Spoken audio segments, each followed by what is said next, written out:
Hello everyone, welcome to the chapter on list manipulation. This is the part 2 of this particular chapter, and in this part we are going to discuss about operations on list. So let's get started with the basic operations on list. So basically we have 4 operations that are performed on list. They are concatenation, replication, also known as repetition, membership, and finally slicing. We will discuss all these operators one by one along with practical examples. So let's get started with the first operation on list, which is the concatenation operator. Now what is the meaning of the word concatenation? In programming, concatenation refers to joining lists. So if we have two lists and we want to join both the lists together, or more than two lists is also possible. If we have two or more than two lists and if we want to join them together, it is referred to as concatenation. We have a symbol for concatenation, which is the plus symbol. So it is denoted by plus. This operator creates a new list by joining the list. So what it will do, it will join the list and then it will create a new list. How it will create a new list? It will create a new list by joining the list. We have a syntax for that. What the syntax says? Syntax says that we just have to add the list by putting the plus operator in between as shown here. So let's try to see this operation with the help of some examples. So we have one list, let's say x equals to 11, 22 and 33 and y equals to 44, 55 and Bob. So if I do x plus y, what will be done here? Both the lists will simply be joined. Here you can see that 11, 22 and 33 came from the list x and 44, 55 and Bob came from the list y. And after using the concatenation operator, that is plus, both the lists are joined and we get a single new list. Let's try one more example with another list. Let's say z. Z equals to 99, 88. Now it's not that concatenation can be applied only to two lists. It can be applied to two or more lists also. So if I do x plus y plus z, what is x? X is a list. What is y? Y is also a list and z is also a list. So if I use the concatenation operator between these lists, what will happen here? Simply all the lists will be joined. 11, 22 and 33 are the elements of x. 44, 55 and Bob are the elements of y and 99 and 88 are the elements of z. So in this way we perform the operation of concatenation. So let's see this operation practically. So let's take a list. Let's say x equals to 11, 22, 33 and y equals to, let's say, Alice, Bob and let's say 66. Okay, now if I do x plus y, what operation I'm performing here? I'm performing the operation of concatenation. Upon performing x plus y, both the elements of the list are being joined and we get a single resultant list. Alright, I hope it is clear. Let's go to the next operation on list, which is the replication, also known as repetition. We can use either of the words, replication or repetition. Both means the same thing. Now, what is the general meaning of the word replication or repetition? Replication or repetition means what? Reproducing something. Okay. Similarly, here also replication or repetition refers to displaying a list for a given number of times. So if I want to display a list for n number of times, then what operation will be performed here? Replication operation will be performed here. It is denoted by the multiplication symbol. As you can see here, it is denoted by star or the multiplication symbol. What this operator does? This operator returns a new list by repeating a list for n number of times. So basically this operator is used for repeating a list. For how many number of times? It will depend upon the programmer. This operator will return a new list by repeating a list for n number of times. Let's see how it is done with the help of its syntax. The syntax goes as follows. list into n. So we need to have the list multiplied by n. What is the meaning of n? N means the number of times a list is to be repeated.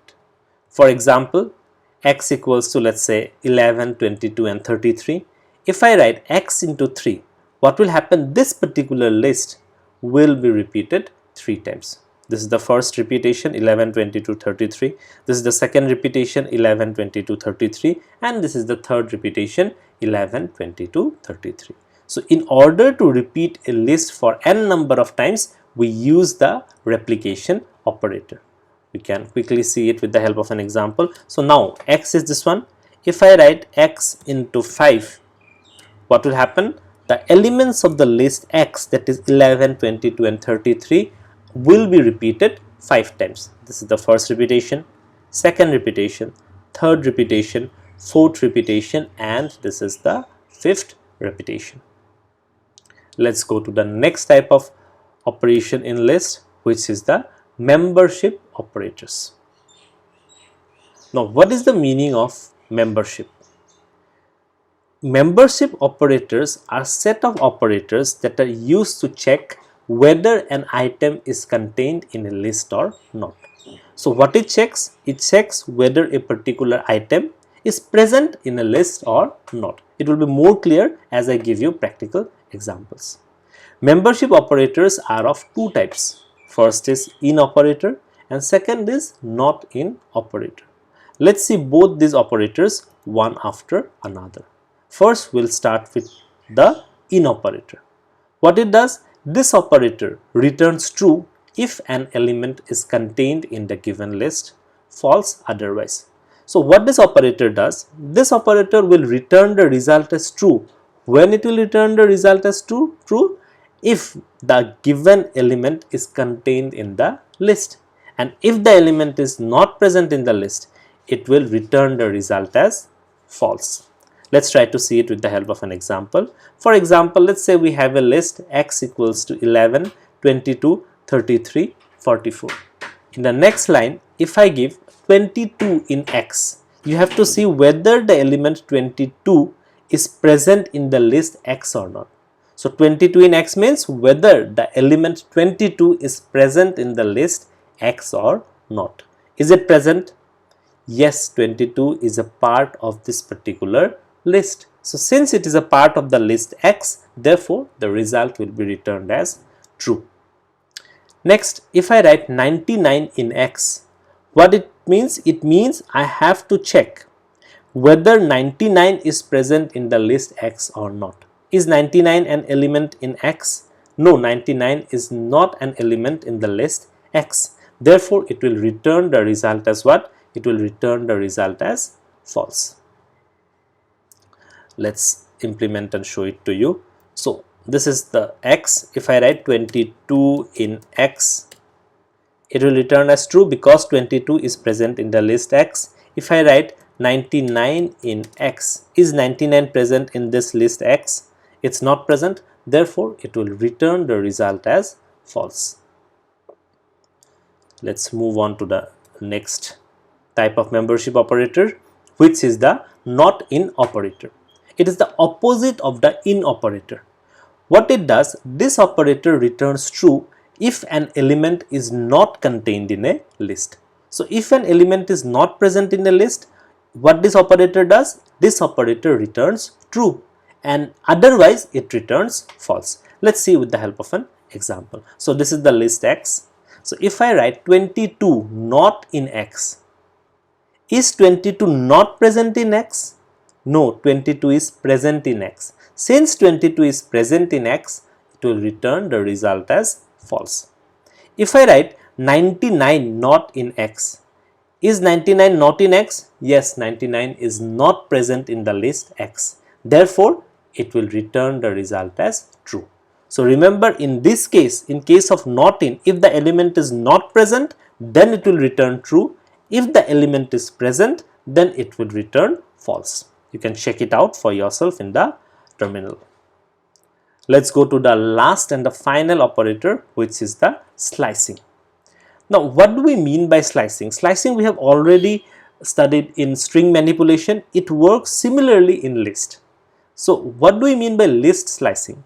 List slicing refers to displaying only a part of the entire list. So if I want to display only a part of the entire list, that means I am using the concept of slicing. How slicing is done? Slicing is done in Python using a range of indices. So a range of indices are used, and using those range of indices, the operation of slicing is performed. We have a syntax for that, that is list name we need to enclose within the third bracket, lower limit is to upper limit, where L is the lower limit index of the list, U refers to the upper limit index of the list. So what Python will do? Python will return a list in the range of lower limit to upper limit minus 1. Remember, in case of slicing, it will always display one element less than the upper limit. Let's try to understand what I mean by this statement.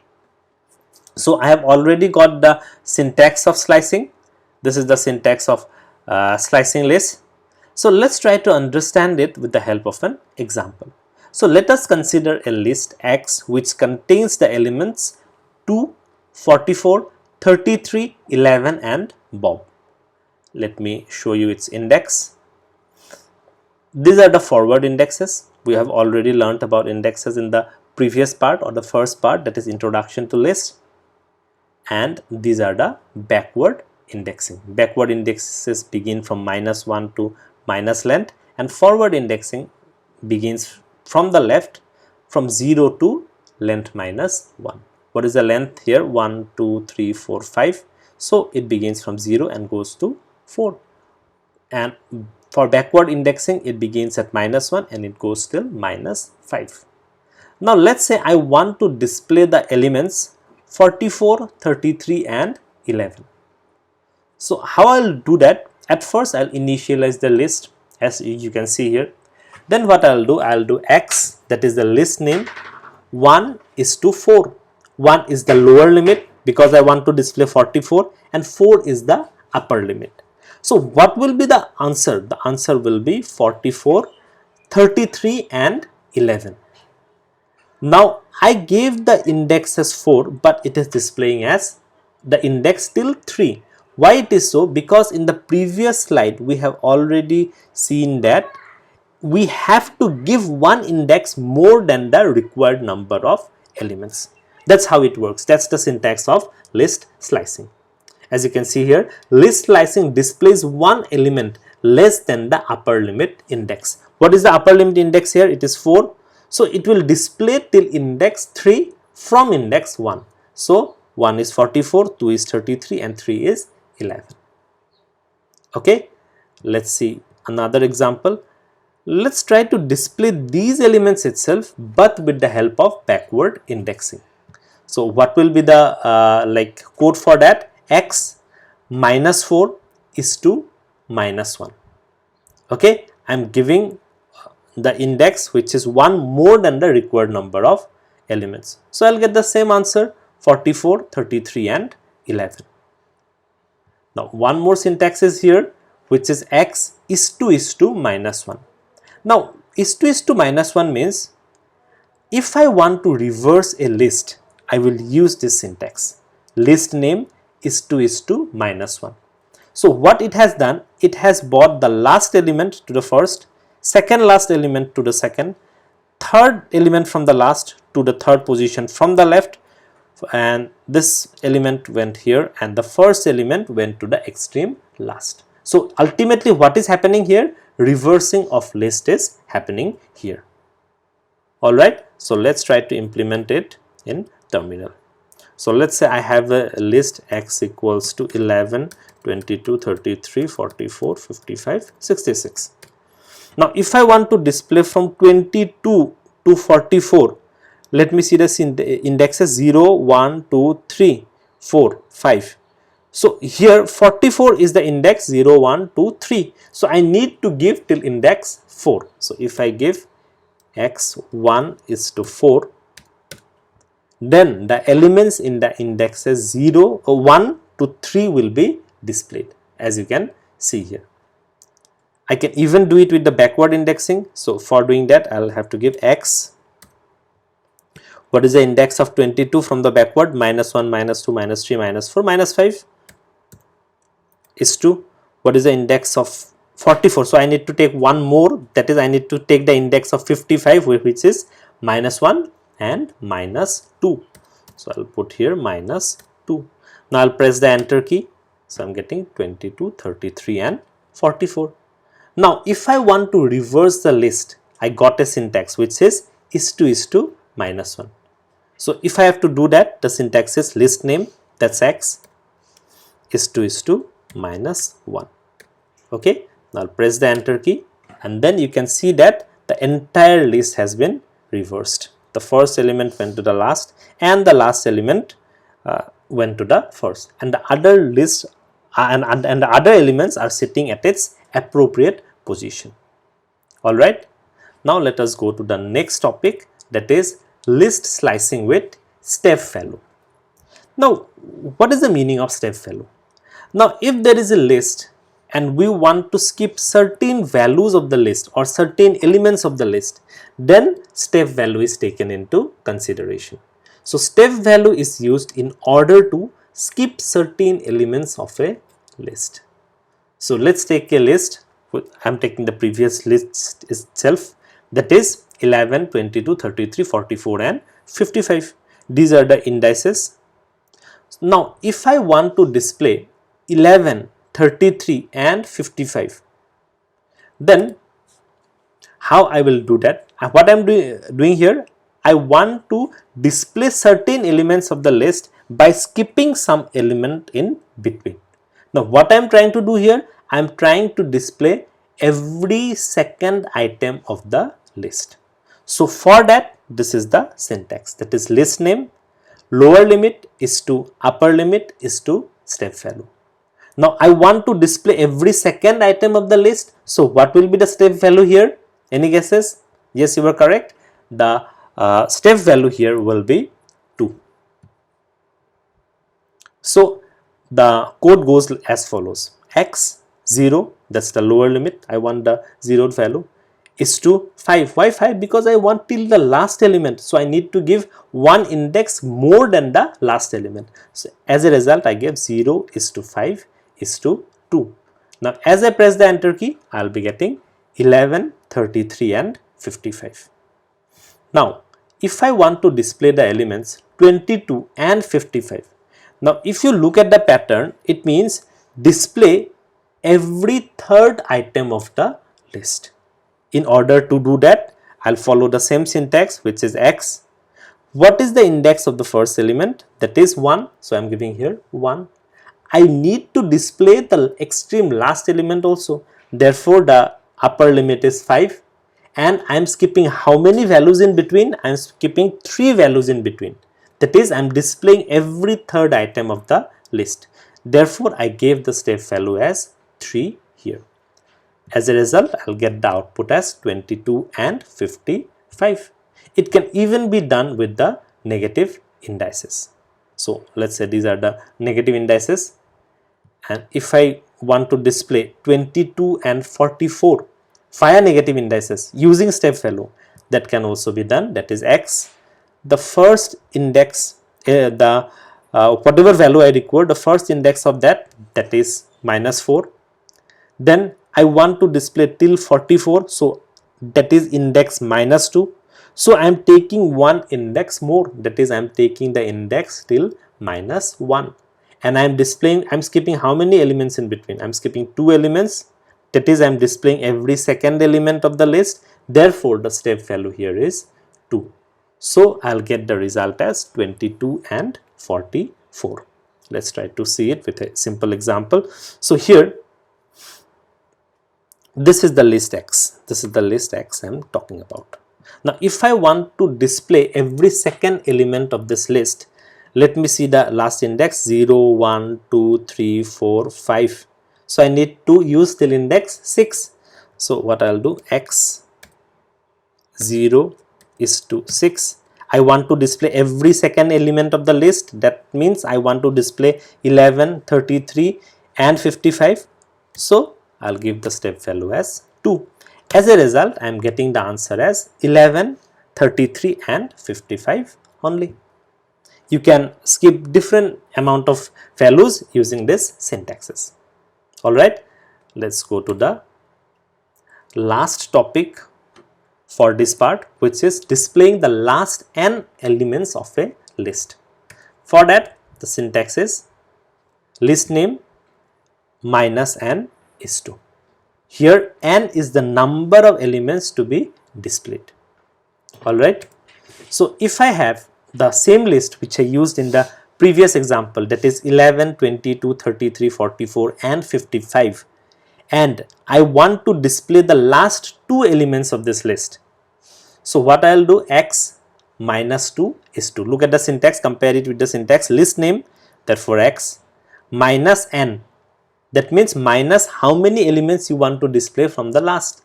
I want to display the last 2 elements, therefore I gave minus 2. So you will get the result as 44 and 55. These are the last 2 elements of the list. If I want to display the last 4 elements of the list, I am using the same syntax, that is list name minus 4 is 2. So what will happen? The last 4 elements of the list, that is 22, 33, 44 and 55 will be displayed. And you can display last any number of elements as per your choice. Okay, with this we have come to the end of this particular part. Thank you very much. I'll meet you in the next part.